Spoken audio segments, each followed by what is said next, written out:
Hello everyone, আসসালামু আলাইকুম। আজ আমি আপনাদের তৈরি করে দেখাবো গুঁড়ো দুধের সহজ কাপ পুডিং। গুঁড়ো দুধ দিয়ে যে এত সহজে এতটা পারফেক্ট পুডিং তৈরি করা যায়, ভিডিওটা দেখলেই আপনারা বুঝতে পারবেন। আর এই সেম রেসিপিতে আপনারা চাইলে বড় মোল্ডেও কিন্তু পুডিংটা তৈরি করতে পারবেন। আর এই রেসিপিতে আপনারা সবথেকে সহজ এবং ঝটপট পুডিং তৈরি করতে পারবেন। তো পুরো ভিডিওটি দেখে নেবেন, আশা করি ভালো লাগবে। তো প্রথমেই আমি ক্যারামেল তৈরি করে নিব। এর জন্য চুলায় একটা হাঁড়ি বসিয়ে দিয়ে দিলাম 1/3 কাপ পরিমাণ চিনি আর দিলাম 2 টেবিল চামচ পরিমাণ পানি। এবার এইভাবে কিছুক্ষণ অপেক্ষা করতে হবে। তো কিছুক্ষণ পরে যখন দেখবেন কালারটা পরিবর্তন হতে শুরু করেছে, তখন এটাকে অনবরত নেড়েচেড়ে ক্যারামেলটা তৈরি করতে হবে। আর পছন্দ মতো কালার চলে আসলে চুলা থেকে নামিয়ে নিতে হবে। আর চুলা থেকে নামানোর পরেও কিন্তু প্যানের গরমে ক্যারামেলের কালারটা আরও কিছুটা গাঢ় হবে। আর এই জন্য একটু আগেই প্যানটা নামিয়ে নিতে হবে। তো পুডিং তৈরির জন্য আমি এখানে নিয়েছি কিছু চায়ের কাপ। এবার এই কাপগুলোর ভিতরে আমি অল্প অল্প করে ক্যারামেলগুলো দিয়ে দিলাম। তো এই কাপগুলো আমি একটা সাইডে রেখে দিলাম ক্যারামেল সেট হবার জন্য। এবার আমি পুডিংয়ের মিশ্রণটা তৈরি করব।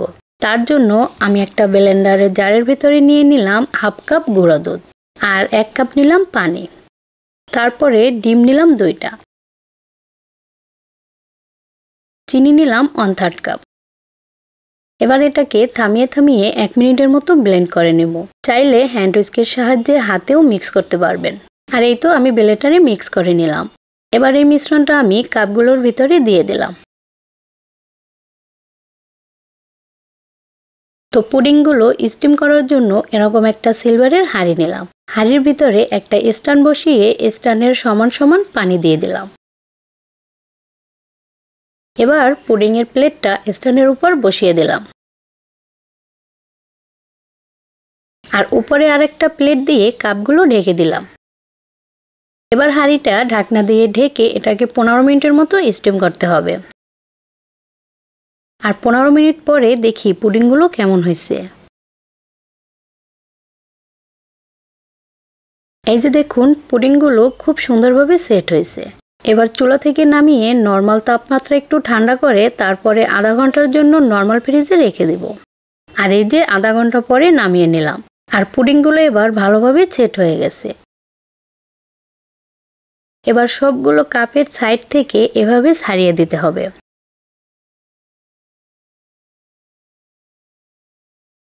আর এই যে দেখুন পুডিংগুলো কতটা পারফেক্ট হয়েছে। তো এবার আমি আপনাদের একটু মোল্ড আউট করে দেখাই। তো দেখেই কিন্তু বুঝতে পারতেছেন এটা কতটা পারফেক্ট হয়েছে। তো আশা করি ভিডিওটি ভালো লেগেছে। ভালো লাগলে অবশ্যই চ্যানেলটি সাবস্ক্রাইব করে দিবেন। ভালো থাকবেন সবাই। আল্লাহ হাফেজ।